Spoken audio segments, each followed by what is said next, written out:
नमस्कार दोस्तों, राजू सर के नाम से इस यूट्यूब चैनल में आपका हार्दिक स्वागत है। एमसीक्यू वीडियो की इस कड़ी के अंदर एक और नया एमसीक्यू वीडियो हम लेके आए हैं। लास्ट लेक्चर के अंदर हमने कोलिसिस्टाइटिस के बारे में पढ़ा था। आज हम पेनक्रियाटाइटिस, जो कि एक इम्पोर्टेंट डिजीज है, पेनक्रियाज का इन्फ्लामेशन है। पेनक्रियाज एक एंडोक्राइन ग्लैंड है जिसके बहुत सारे फंक्शन है, endocrine as well as exocrine. और इस ग्लैंड के बहुत सारे फंक्शन है जिसके अंदर जो है ये ग्लैंड पेनक्रियाटिक जूसेज का सिक्रेशन करता है और एक्सोक्राइन फंक्शन को कैरिड आउट करता है बाय ये डक्ट। और एंडोक्राइन फंक्शन के अंदर इसमें अल्फा बीटा और डेल्टा तीन तरह की सेल होती है जो इंसुलिन, ग्लूकागॉन और सोमेटोस्टेटिन नाम के हार्मोन का सिक्रीशन करते हैं। तो पेनक्रियाज ग्लैंड का जब इन्फ्लामेशन हो जाता है उसको पेनक्रियाटाइटिस के नाम से जानते हैं। तो पेनक्रियाटाइटिस वाली कंडीशन के अंदर बॉडी में क्या क्या चेंजेज होते हैं। हालांकि लास्ट वीडियो लेक्चर के अंदर हमने एक चीज तो पढ़ी थी कि इसका डायग्नोस्टिक टेस्ट जो होता है वो एमाइलेज और लाइपेज होता है। और यहाँ पे इम्पोर्टेंट चीज है कि और इससे संबंधित क्या एमसीक्यूज एग्जाम में रहते हैं।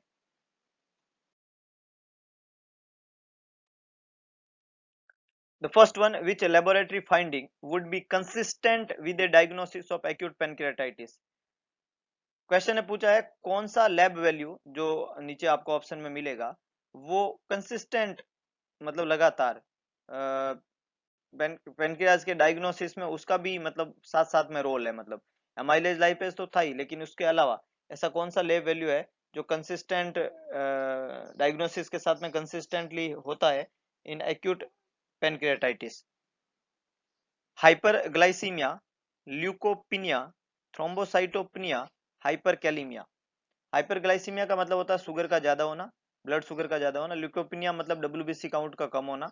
थ्रोम्बोसाइटोपिनिया प्लेटलेट्स के डेफिशिट को इंडिकेट करता है और हाइपरकैलिमिया पोटेशियम के लेवल के ज्यादा होने को इंडिकेट करता है। तो कौन सा डायग्नोसिस जो है वो यहाँ देखने को मिलेगा पेनक्रियाटाइटिस की कंडीशन में? तो देखिएगा, एमाइलेज लाइपेज तो डेफिनेटली डायग्नोस्टिक टेस्ट है, लेकिन पेनक्रियाटाइटिस जो होता है वो बीटा सेल के फंक्शन के साथ में इंटरफेयर करता है और उसकी वजह से बॉडी में ग्लूकोज का लेवल बढ़ने की संभावना। बीटा सेल इंसुलिन का सिक्रेशन करती है और इंसुलिन कम होगा तो बॉडी में ग्लूकोज, ये हमने कल भी पढ़ा था। तो डेफिनेटली आंसर जो है आप लोगों के हिसाब से और मेरे हिसाब से ए रहेगा। और the answer is hyperglycaemia due to the destruction of beta cell और जो है problem in the functioning of beta cell. Hyperglycaemia is the correct one. इसके अलावा जो है मरीज में हाइपोकैल्सीमिया और हाइपरलिपिडीमिया। हाइपरग्लाइसीमिया के अलावा अगर अपन बायोकेमिस्ट्री की बात करें तो हाइपोकैल्सीमिया, कैल्सीमिया, कैल्शियम की डेफिशिएंसी हो जाती है ब्लड के अंदर। और हाइपरलिपिडीमिया, प्रोटीन लिपिड जो है उसका लेवल बढ़ जाता है। हाइपरलिपिडीमिया ये भी देखने को मिलता है इन एक्यूट पैनक्रियाटाइटिस। तो हाइपोकैल्सीमिया और हाइपरलिपिडीमिया ये दो कंडीशन और होती है। ब्लड सेल जिसमें डब्ल्यूबीसी और प्लेटलेट का यहाँ जिक्र है उसका कमी होना एक्यूट पैनक्रियाटाइटिस में नहीं होता है।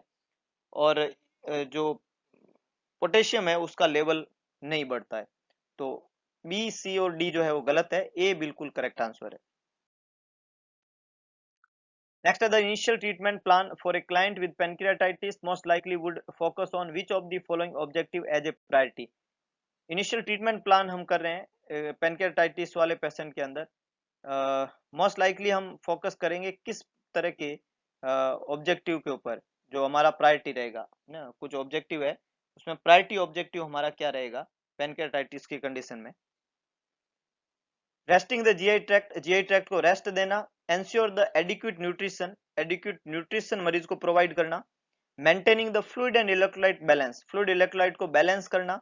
और preventing the development of an infection, infection होने से मरीज को बचाव करना। What is the treatment plan for a client with acute pancreatitis? Initial treatment plan जिसके ऊपर हम फोकस करेंगे और हमारा ऑब्जेक्टिव्स के अंदर हमेशा प्रायोरिटी पे रहेगा। जो चार ऑप्शन दिए हुए हैं आप सबको कोई ना कोई एक आंसर लग रहा है। क्यों लग रहा है? क्योंकि चारों ही सही है, लेकिन हमें प्रायोरिटी सेट करना है कि चार में से प्रायोरिटी किसको देंगे अपन।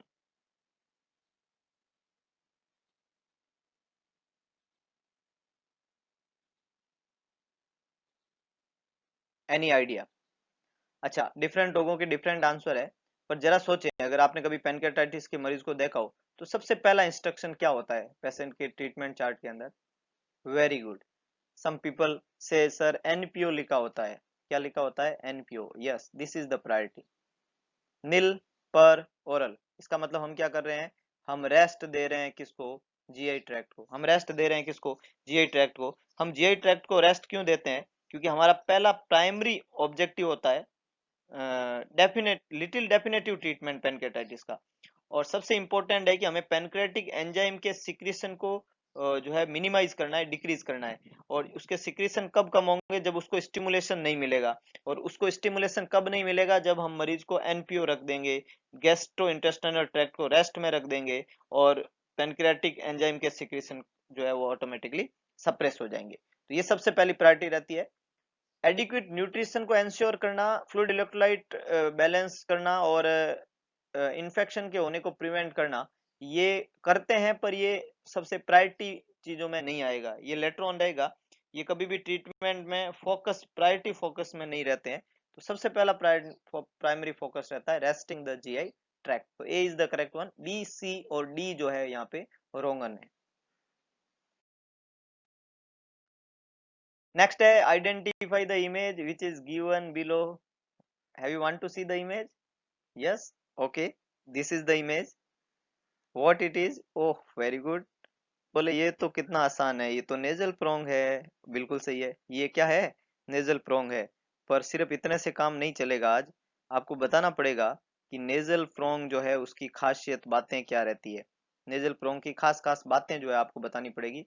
नेजल प्रोंग जो होता है वो ऑक्सीजन डिलीवर करने का एक तरीका होता है। बिल्कुल सही है। और ये नेजल प्रोंग जो होता है ये कंफर्टेबल डिवाइस है, ऑक्सीजन लगाने का सबसे कंफर्टेबल डिवाइस है। नोज के अंदर लगता है। दो नेजल कैनुला होते हैं, नेजल प्रोंग या नेजल कैनुला भी कहते हैं इसको। और नोज के अंदर दो तरीके के कैनुला होते हैं जो एक एक नॉस्ट्रल्स के अंदर रहता है। इनकी लेंथ कितनी होती है? अगर मैं कैनुला की बात करूं, what the length is, it's about 2.5 1.5 to 2.5 centimetre, है ना। तो ये जो नेजल प्रोंग है इसकी जो लेंथ है वो हाफ इंच कह सकते हैं अपन। और हाफ इंच जो होता है वो लगभग 1.5 होता है। तो इसकी लेंथ जो होती है वो 1.5 सेंटीमीटर के आसपास होती है। कंफर्टेबल डिवाइस होता है, बिल्कुल मरीज को आराम से वहां पे ये लगा रहता है। और इसको ट्यूब्स को हम डिस्पोज करते हैं। सेंटर के अंदर दोनों तरह की नेजल जो है वो प्रोंग्स वहां पे देखने को मिलती है। ये कैनुला जो होता है वो 6 लीटर तक फ्लो रेट से ऑक्सीजन डिलीवर कर सकता है पर मिनट, 6 लीटर तक। लेकिन नॉर्मली हम 4 लीटर से ज्यादा नहीं देते हैं, क्योंकि इससे नेजल म्यूकोसा जो होती है उसके ड्राइनेस होने की संभावना रहती है। तो ये कुछ स्पेसिफिक बातें हैं नेजल प्रोंग के बारे में। अच्छा, अगर अपन 1 to 2 लीटर, अगर हम 1 to 2 लीटर पर मिनट से ऑक्सीजन डिलीवर करते हैं, इस अमाउंट में हम ऑक्सीजन वहां पे डिलीवर करते हैं इस फ्लो रेट से, तो वहां पे परसेंटेज ऑफ O2 जो होता है वो 24 to 28% जो है वो ऑक्सीजन जो है वो इंक्रीज होती है। अगर हम वहां पे 3 से 4 लीटर पर मिनट इस फ्लो रेट से ऑक्सीजन डिलीवर करते हैं नेजल प्रोंग से, तो परसेंटेज ऑफ ऑक्सीजन जो है वो 32 to 36% हो जाती है। और अगर अपन 5 से 6, क्योंकि मैक्सिमम 6 तक ये डिलीवर कर सकता है, इससे हम करें तो ऑक्सीजन जो है उसका इंक्रीजमेंट जो है वो 40 to 44% O2 हो जाती है वहां पे, है ना। तो ये इसका पूरा तरीका रहता है नेजल प्रोंग का, या नेजल कैनुला। तो नेजल कैनुला इसको हमने बोला, ये सिंपल और एक कंफर्टेबल डिवाइस है ऑक्सीजन डिलीवर करने का, ये बात हमने बोली। दो कैनुला होते हैं, एक 1.5 सेंटीमीटर लॉन्ग होते हैं, और डिस्पोजेबल ट्यूब होती है, और इसको नोज के नेरस, नोस्ट्रिल या नेरस जो है उसके अंदर इंसर्ट करते हैं, सिंपल है। और इसका फ्लो रेट जो होता है वो 6 लीटर पर मिनट तक हो सकता है, लेकिन मोर देन 4 लीटर पर मिनट देने पे ज्यादातर यूज नहीं करते हैं, क्योंकि ये ड्राइंग इफेक्ट देता है म्यूकोसा का, नेजल म्यूकोसा का। तो ये कुछ बातें हैं नेजल प्रोंग्स के बारे में। Next, when providing the care for a client with acute pancreatitis, we should focus या anticipate which of the following orders, है ना, कौन से ऑर्डर जो है उसको एंटीसिपेट करना है। Increase oral intake of 3000 ml every 24 hours, insert a nasogastric tube and connect it to the low suction, place the client in the reverse Trendelenburg position, and place the client on enteric precaution. What the primary जो है anticipation in the patient with acute pancreatitis? 3000 ml oral देंगे या nasogastric tube डाल के उसको low suction से connect करेंगे, reverse Trendelenburg position देंगे या एंट्रिक प्रिकॉशन रखेंगे? Very good, some people says it's B and you are right, है ना, ये सही है। अभी हमने पढ़ा है कि मरीज को एनपीओ रखना है, और एनपीओ ही नहीं रखना है, उसके स्टोमक के अंदर जो गैस्ट्रिक एसिड्स बनते हैं, एचसीएल बनते हैं, उन सबको बाहर लाना है। तो एनजी ट्यूब लगाओ, उसको सक्शन, लो सक्शन से अटैच करो और स्टोमक को खाली रखो। स्टोमक का सामान बाहर आ जाना चाहिए, आगे नहीं जाना चाहिए। ये सबसे पहला हमारा प्रायोरिटी होता है। तो सबसे पहले प्रायोरिटी के अंदर हमेशा यही रहेगा कि गैस्ट्रिक पेनक्रियाटिक एसिड के सिक्रेशन को कम करने के लिए स्टोमक को जो है खाली रखो, कोई फूड फ्लूइड नहीं देना है। इंट्रावेनस फ्लूइड मरीज को देंगे हाइड्रेशन को मेंटेन करने के लिए, ओरल उसको कुछ नहीं दे सकते, इसलिए ए आंसर गलत हो गया कि ओरल इंटेक देंगे, क्योंकि ओरल उसको कुछ भी नहीं देना है। आईवी पे रखेंगे हम। मरीज को रिवर्स टिनलबर्ग पोजीशन जो है वो उसमें नहीं रखते हैं, ये शॉक वाली कंडीशन में होती है, सॉरी ये जो है जीआरडी की कंडीशन में होती है। यहाँ पे फ्लैट रख सकते हैं, टिनलबर्ग में फिर भी रख सकते हैं, पर रिवर्स में नहीं रखते हैं हम, ये अप्रोप्रिएट पोजीशन नहीं है। ठीक है, ज्यादातर मरीज को अगर पेनक्रियाटाइटिस में पोजीशन पूछ भी ले तो उसको साइड लाइन पोजीशन में रखना हम प्रीफर करते हैं, और हेड और बेड को स्लाइट एलिवेट करके रखते हैं, ताकि मरीज का एब्डोमिनल टेंशन जो है उसको मिनिमाइज किया जा सके। इसके अलावा जो है वहां पे एंट्रिक प्रिकॉशन जो लिखा हुआ है, जो हिपेटाइटिस वाली कंडीशन या जॉन्डिस में रखने की जरूरत है, पेनक्रियाटाइटिस में एंट्रिक प्रिकॉशन की जरूरत नहीं रहती है। तो ए, सी और डी जो है वो रोंगन है, और बी जो है वो बिल्कुल करेक्ट आंसर है। We should carefully monitor the client with acute pancreatitis for which of the following complication? Acute pancreatitis का मरीज है, उसको कौन से कॉम्प्लिकेशन के लिए हमें मॉनिटर करते रहना है? Congestive heart failure, duodenal ulcer, cirrhosis, pneumonia. क्या कॉम्प्लिकेशन हो सकता है एक्यूट पेनक्रियाटाइटिस के मरीज में?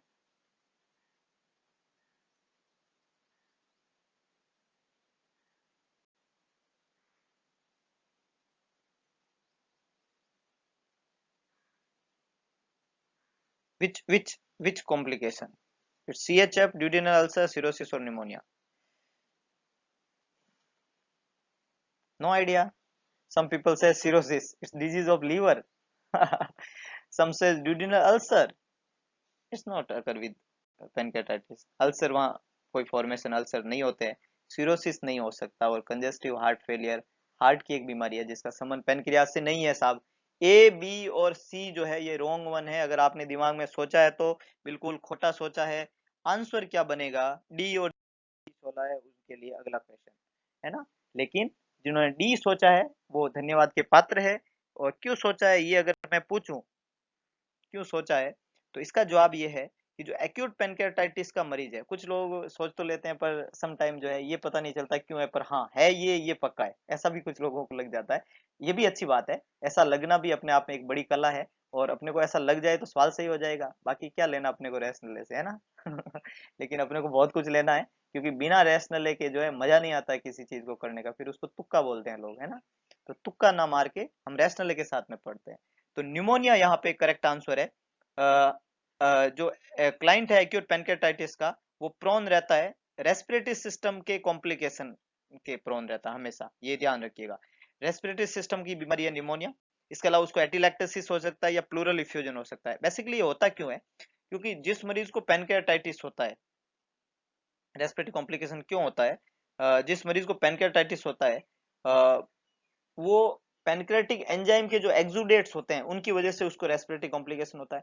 उस मरीज को दूसरा सीवियर पेन होता है ना, और पेन की वजह से वो ब्रीदिंग को लेना पसंद नहीं करता, क्योंकि जैसे वो ब्रीदिंग करता है पेन थोड़ा और बूस्ट अप हो जाता है, तो कम ब्रीथ करता है, तो रेस्पिरेटरी सिक्रेशन के मूवमेंट कम हो पाते हैं, जिसकी वजह से उनकी स्ट्रेसिस हो जाती है लंग्स में, और उससे निमोनिया और एटिलैक्टोसिस और इस तरह की कंडीशन डेवलप हो जाती है। तो डी यहाँ पे करेक्ट आंसर है। Next, we note that the client with acute pancreatitis occasionally experience muscle twitching. जैसे ये वर्ड सुनते हैं दिमाग में कौन सा आयन आता है? कैल्शियम। वेरी गुड, क्या आता है? कैल्शियम। मसल की ट्विचिंग होती है, कैल्शियम दिमाग में दौड़ जाना चाहिए, कैल्शियम के घोड़े। एंड जर्किंग और दे दिया, लो पीछे बचा है वो भी दे दिया, तो जर्किंग और ये दोनों दे दिया, इसका मतलब कैल्शियम की बात कर रहे हैं भाई साहब। How should the nurse interpret significance of these symptom? इन सिम्टम का क्या सिग्निफिकेंसी है, क्या महत्व है? पहला है the client may be developing hypocalcaemia, शायद मरीज में कैल्शियम की कमी हो रही है। The client experiencing a reaction to meperidine, meperidine जो एनाल्जेसिक है उसे रिएक्ट कर गया। The client has a nutritional imbalance, nutrition का इम्बैलेंस हो गया। The client need a muscle relaxant to help him rest, muscle relaxant देना पड़ेगा रेस्ट कराने के लिए। तो कारण का इलाज किया जाता है, मसल रिलैक्सेंट इसका इलाज नहीं है। इसके होने का रीजन हमने अभी पढ़ा था कि हाइपरग्लाइसीमिया के अलावा हाइपोकैल्सीमिया और हाइपरलिपिडीमिया होता है एक्यूट पैनक्रेटाइटिस में, और कैल्शियम की कमी होने वाली कंडीशन के अंदर ये दो इंपॉर्टेंट क्लिनिकल साइन वहां पे आते हैं, मसल ट्विस्टिंग और जर्किंग। तो अगर वहां पे मसल ट्विचिंग और जर्किंग हो रहा है तो ये हाइपोकैल्सीमिया के साइन है, मरीज हाइपोकैल्सीमिया मरीज में डेवलप हो रहा है। हाइपोकैल्सीमिया मरीज में क्यों होता है, ये आपके दिमाग से सवाल निकला है अभी, और इस निकले हुए सवाल को मैं क्लेरिफाई करूं तो जब हम पैनक्रेटाइटिस पढ़ते हैं तो वहां पे हम पढ़ते हैं कि हाइपोकैल्सीमिया होने का एग्जैक्ट कोज जो है वो अननोन है। ये इसका जवाब है, एग्जैक्टली इसका मैं जवाब दूं, हालांकि बहुत सारी चीजें वहां पे आपको देखने को मिलेगी कि ऐसे होता है वैसे होता है ऐसे होता है, लेकिन the exact cause is unknown. लेकिन क्लिनिकल साइन एंड सिम्टम जो हाइपोकैल्सीमिया के हैं वो पैनक्रेटाइटिस के मरीज में डेवलप हो जाते हैं, और उसमें jerking of the muscle, twitching, numbness of the finger, lips, irritability, ये सब वहां पे डेवलप हो जाते हैं। तो एग्जैक्ट को जो है अननोन है, लेकिन ये सब चीजें वहां पे डेवलप रहती है, मसल ट्विचिंग होती है। तो ये एक्यूट पैनक्रेटाइटिस में देखने को मिलता है। मेप्रिडिन जो एक एनाल्जेसिक है, मेप्रिडिन जो यहाँ पे लिखा हुआ है कि ये साइड इफेक्ट है मेप्रिडिन का, तो मेप्रिडिन जो एनाल्जेसिक है, इस एनाल्जेसिक की वजह से ट्रेमर्स और कन्वर्जन तो मरीज को आ सकते हैं, लेकिन मसल ट्विचिंग नहीं होती है। तो ये थोड़ा सा अंतर है। तो यहाँ पे आंसर क्या बनेगा, A that is hypocalcaemia. B गलत है, इसमें मसल ट्विचिंग नहीं होती है as a side effect, nutritional imbalance का साइन ये नहीं है, और मसल रिलैक्सेंट से नहीं ठीक होगा, कैल्शियम देने से ही ठीक होगा। तो A is the correct one. Which medication would most likely be given to a client with acute pancreatitis to augment pain control? दर्द को कंट्रोल करने या दर्द का निवारण करने के लिए acute pancreatitis के मरीज में कौन सा दवाई जो है वो काम में लेंगे, कौन सा मेडिकेशन यूज किया जाएगा? ऑप्शन है आइबुप्रोफेन, मैग्नीशियम हाइड्रोक्साइड, प्रोपेंथेलिन ब्रोमाइड और प्रोप्रानोलोल। कौन सी दवाई जो है यहाँ पे यूज की जाएगी मरीज के अंदर, एक्यूट पेनकेटाइटिस के मरीज के अंदर पेन को, इंटेंस को मिनिमाइज करने के लिए? कौन सी मेडिकेशन? तो बेसिकली इन मेडिकेशन के अंदर वो मेडिकेशन आपको चूज करनी है। देखो, अगर आपका जवाब आइबुप्रोफेन है तो एकदम खोटा है, मैं पहले बता देता हूँ, ये एनसेड है। एनसेड जो है वो जवाब नहीं बनेगा। हम ओपियोइड्स देते हैं एक्यूट पेनकेटाइटिस के इलाज के लिए, तो ओपियोइड्स में मेप्रिडिन अभी हमने पढ़ा है, वो नार्कोटिक्स है, नार्कोटिक्स दिए जाते हैं वहां पे। इसके साथ में एंटी स्पाज्मोटिक ड्रग दी जाती है। कौन सी ड्रग दी जाती है? Anti spasmodic. इन चार में से कौन सी दवाई एंटी स्पाज्मोटिक है? आइबुप्रोपेन तो है नहीं क्योंकि ये तो एनसेड है। प्रोप्रानोल है नहीं क्योंकि ये बीटा ब्लॉकर है। पीछे दो बची, मैग्नीशियम हाइड्रोक्साइड और प्रोपेंथलिन। तो मैग्नीशियम हाइड्रोक्साइड दवाई जो है वो जो है किस कैटेगरी की दवाई है? किस कैटेगरी की दवाई है मैग्नीशियम हाइड्रोक्साइड? एंटासिड। कौन सी कैटेगरी है? एंटासिड।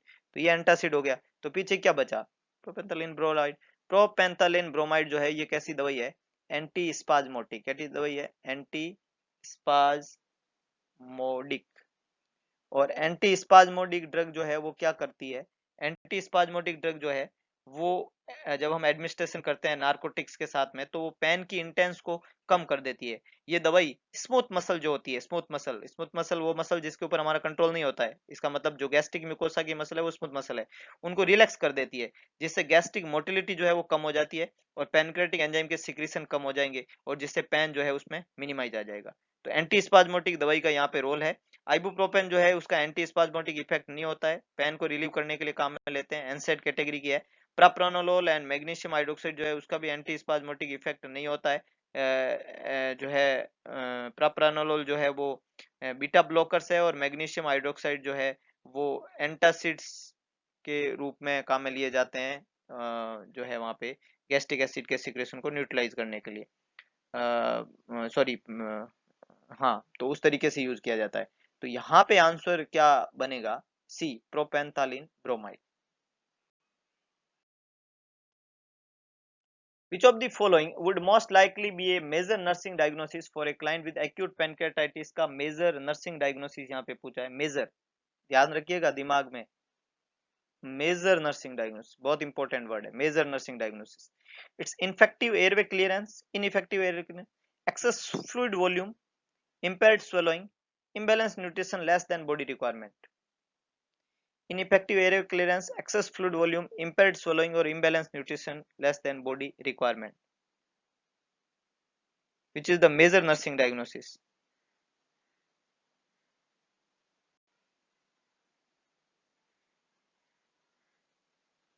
मेजर नर्सिंग डायग्नोसिस क्या होना चाहिए? अच्छा, कई लोगों के जवाब है कि ये ए होना चाहिए, ineffective airway clearance. Is it true?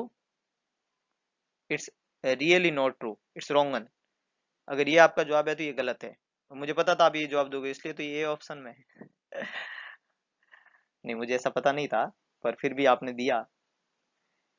Ineffective airway clearance जो है, ये रेस्पिरेटरी डिजीज की पहली मेजर डायग्नोसिस बनेगी. हमने मेजर बोला, मेजर मतलब जिसका पहला नंबर लगेगा, प्रायोरिटी कह सकते हैं उसको. तो ये प्रायोरिटी नहीं है, हो सकता है later on as a complication, अभी हमने पढ़ा निमोनिया हो सकता है, लेकिन फर्स्ट प्रायोरिटी में तो ये नहीं है. एयरवे ऐसा नहीं है पेनक्रेटाइटिस होते ही साहब सांस रुक गया क्योंकि अंदर सिक्रीशन बहुत बन रहा है एयरवे में, ये कोई ऐसी बीमारी है नहीं है, इसलिए गलत है. फ्लूइड वॉल्यूम एक्सेस नहीं होता, डेफिशिट हो जाती है, ये खोटा हो गया. और स्वेलोइंग जो है इसका इंपेयरमेंट पेनक्रेटाइटिस में नहीं रहता है, बल्कि हम मरीज को एनपीओ कर देते हैं. मरीज में क्या प्रॉब्लम रहती है, जब हम एनपीओ कर देते हैं और आईवी फ्लूइड ढंग से नहीं देते तो न्यूट्रिशन का रिक्वायरमेंट जो है, बॉडी का जितना रिक्वायरमेंट है वो फुलफिल नहीं हो पाता है. तो imbalance nutrition less than body requirement is a major nursing diagnosis in a patient with acute pancreatitis. उसके रीजन है कई सारे. एनपीओ हमने मरीज को कर दिया, मरीज को एब्डोमिनल पेन हो रहा है, उसको नोजिया हो रहा है, उसको वोमिटिंग हो रहा है, इस तरीके से चीजों के होने के कारण मरीज जो है वो फूड का इंटेक और फ्लूइड का इंटेक जो है वो नहीं कर पा रहा है. और जब हम उसका ट्रीटमेंट करते हैं तो भी हमने ओरल इंटेक को बंद कर देना है स्वेलिंग को या इन्फ्लामेशन को कम करने के लिए. तो इस तरीके के मरीज फिर मालनरिश के शिकार हो जाते हैं. हम इंट्रावेनस थेरेपी से फ्लूइड का रिप्लेसमेंट तो करते हैं, या टीपीएन जो टोटल पेरेंटल न्यूट्रिशन है वो देके हम मरीज का मदद करने की कोशिश करते हैं, लेकिन ये चीजें जो है वहाँ पे जो है फिर भी न्यूट्रिशनल इम्बैलेंस होने का खतरा रहता है. तो डी यहाँ पे करेक्ट आंसर है, ए बी और सी जो है रॉन्ग है. Which of the following dietary instruction would be appropriate for the nurse to uh, give a client who is recovering from acute pancreatitis? acute pancreatitis से मरीज recover कर रहा है, कौन से डाइटरी इंस्ट्रक्शन जो है वो आप एज ए वहाँ पे नर्स देंगे जो मरीज जो है ये कर रहा है, एक्यूट पेनक्रेटाइटिस जो है जिनको हो रखी है, रिकवर हो रहा है वो. तो फर्स्ट है उसको अवॉइड करेंगे, क्रैश डाइटिंग अवॉइड करेंगे, रेस्ट्रिक्ट कर देंगे कार्बोहाइड्रेट इनटेक को. इसके अलावा जो है eat 6 small meals a day and decrease कर देंगे सोडियम इन डाइट, सोडियम को डाइट में कम कर देंगे. Avoid crash dieting, restrict carbohydrate intake, eat 6 small meals a day और decrease sodium in diet. Really a logical question, it's not easy one. कहीं देखो कुछ सवाल जो होते हैं ना उनको बहुत इज्जत देनी पड़ती है, ये इज्जतदार सवाल है. मतलब ये सवाल होते हैं ना, मतलब किसी का लुक देख के आप नहीं बता सकते कि ये कैसा आदमी है जब तक कि वो बोले नहीं, है कि नहीं है. तो सवाल जब तक बोलता नहीं है ना तब तक आप नहीं बता सकते कि वो कैसा है. तो जो इसने जो जो बातें बोली है ये बड़ी खतरनाक बातें हैं, तो इसको हल्के में मत लेना. कई सारे ऐसे सवाल होते हैं जिनको एग्जाम में हमें हल्के में नहीं लेना होता, उनको पूरी रेस्पेक्ट देनी होती है, बिकॉज उनके जो आंसर्स रहते हैं वो स्लाइटली टफ वन रहते हैं. अब यहाँ पे 4 ऑप्शन है जिसमें आपने कभी ऐसा सुना भी नहीं होगा कि क्रैश डाइटिंग क्या होती है ना. कार्बोहाइड्रेट इंटेक रेस्ट्रिक्शन का सवाल यहाँ पे नहीं बनेगा. 6 स्मॉल मील्स ए डे ये कई लोगों के दिमाग में आ रहा होगा, या डिक्रीज सोडियम इन डाइट जो है इसका कोई यहाँ लॉजिकल बात लग नहीं रहा है, ऐसा हम समझ सकते हैं ना. तो द बेसिक फिनोमिना, अगर आपके दिमाग में सी आ रहा है तो ये गलत आंसर है, पहले तो मैं ये क्लियर कर देता हूँ. और मुझे पता है कि कई लोगों ने इसके बारे में सोचा भी होगा कि ये सी आएगा, तो ये यहाँ पे सही नहीं है. क्यों नहीं है अभी हम इसको क्लियर करते हैं. एक्चुअली में इसका आंसर है कि we have to avoid crash dieting. हमको क्या अवॉइड करना है, क्रैश डाइटिंग. अगर पेशेंट एक्यूट पैनक्रेटाइटिस का है तो उसको क्रैश डाइटिंग, इसको बिंजिंग बोला जाता है, उससे उसको मरीज को जो है वो अवॉइड करना है ना. बिंजिंग अगर मरीज ज्यादा करता है, मतलब एक्सेस अमाउंट में इनटेक जो है वो होता है, बिंजिंग होती है, तो उससे एक्यूट अटैक होने की संभावना है पैनक्रेटाइटिस की, तो it should be avoided. Carbohydrate intake जो है वो उसको इंक्रीज जो है इंटेक को इंक्रीज करना होता है, रेस्ट्रिक्ट करने की जरूरत नहीं है, इसलिए ये गलत है। कार्बोहाइड्रेट जो होता है वो लेस स्टिमुलेटिंग होता है पैनक्रियाज के लिए, तो उससे हम एनर्जी जो है सॉरी उससे हम एनर्जी जो है उसका रिक्वायरमेंट जो है उसको फुलफिलमेंट कर सकते हैं। वहां पे मरीज में एक ऑप्शन दिया हुआ है कि 6 स्मॉल मील जो है वो उसमें डिवाइड करना, तो उसकी कोई बेसिक यहाँ पे जरूरत है नहीं। मरीज जो है वो जब भी उसको डिजायर है वो ईट कर सकता है, इसकी रिक्वायरमेंट नहीं है। तो ये बहुत इंपॉर्टेंट एस्पेक्ट है। और सोडियम रेस्ट्रिक्शन जो है इसकी जरूरत एक्यूट पेनक्रेटाइटिस में नहीं रहती है, क्योंकि पेनक्रियाज जो है वो फ्लूइड के रिटेंशन को प्रमोट नहीं करता है, तो सोडियम जितनी मर्जी आप दे सकते हैं। तो डी भी यहाँ पे गलत है, सोडियम रेस्ट्रिक्शन वहां करते हैं जहाँ फ्लूइड रिटेंशन की प्रॉब्लम होती है। तो बी सी और डी जो है वो रॉन्ग वन है। क्रैश डाइट अवॉइड करना ये बिल्कुल सही है, बिंजिंग अवॉइड करनी है वहां पे, ये बहुत बेसिक बात है। Pancreatic enzyme replacement are ordered for the client with chronic pancreatitis. When should we instruct the client to take them to obtain the most therapeutic effect? Replacement therapy दे रहे हैं, एंजाइम रिप्लेसमेंट करते हैं, और ये ordered किया गया है क्रोनिक पेनक्रेटाइटिस के मरीज में। क्या इंस्ट्रक्शन जो है क्लाइंट को हम देंगे थेराप्यूटिक इफेक्ट को लाने के लिए? द मीन इज दैट कि जो पेनक्रेटिक एंजाइम है उसको किस तरीके से यूज करेंगे। फर्स्ट है 3 टाइम्स डेली बिटवीन मील्स, खाने के बीच में दिन में 3 बार रिप्लेसमेंट करना है। With each meal and snacks, हर मील और स्नैक्स के साथ एंजाइम लेने हैं। In the morning and at bed time, सुबह और शाम 2 टाइम लेना है। Every 4 hours at specific time, हर 4 घंटे में, लेकिन एक निश्चित टाइम शेड्यूल है, उस समय आपको वहां पे लेना है। तो अगर किसी मरीज के अंदर पेनक्रेटिक एंजाइम का रिप्लेसमेंट किया जा रहा है, क्रोनिक पेनक्रेटाइटिस का मरीज है और रिप्लेसमेंट किया जा रहा है, तो क्या टाइमिंग रहना चाहिए रिप्लेसमेंट का, ये सवाल ने पूछा है।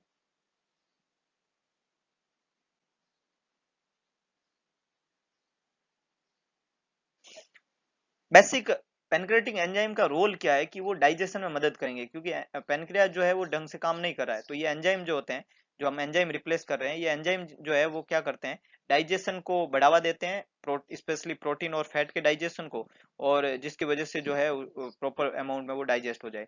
तो अगर आपको प्रोटीन और फैट का डाइजेशन हर बार कराना है तो हर बार देना पड़ेगा। इसका मतलब जब जब मरीज मील या स्नैक लेता है उसके साथ में उसको पेनक्रेटिक एंजाइम लेने होते हैं। तो आंसर बी जो है यहाँ पे करेक्ट जाएगा, हर मील और हर स्नैक के साथ में उसको पेनक्रेटिक एंजाइम का रिप्लेसमेंट करना है। कोई स्पेसिफिक ओवर या कोई स्पेसिफिक लिमिटेशन वहां पे देखने को नहीं मिलती है, तो हर फूड के साथ में pancreatic enzyme should be replaced, तो B is the correct one. बाकी स्पेसिफिक टाइम दिए हुए हैं, कोई टीडीएस, कोई बीडी, या कोई 4 ओवरली 6 ओवरली, तो इस तरीके से इसको रिप्लेसमेंट नहीं करते। The client with chronic pancreatitis should be monitored closely for the development of which of the following disorder? Closely monitor करना है क्रोनिक पेनक्रेटाइटिस के मरीज को, कौन सा डिसऑर्डर डेवलप हो सकता है? Cholelithiasis, hepatitis, irritable bowel syndrome, diabetes mellitus. Chronic pancreatitis कौन सा? वेरी गुड, बार बार जिसका हम जिक्र कर रहे हैं, हाइपरग्लाइसीमिया, बीटा सेल का destruction, that is related to the diabetes. Many people से D, and D is the diabetes, and that is correct one.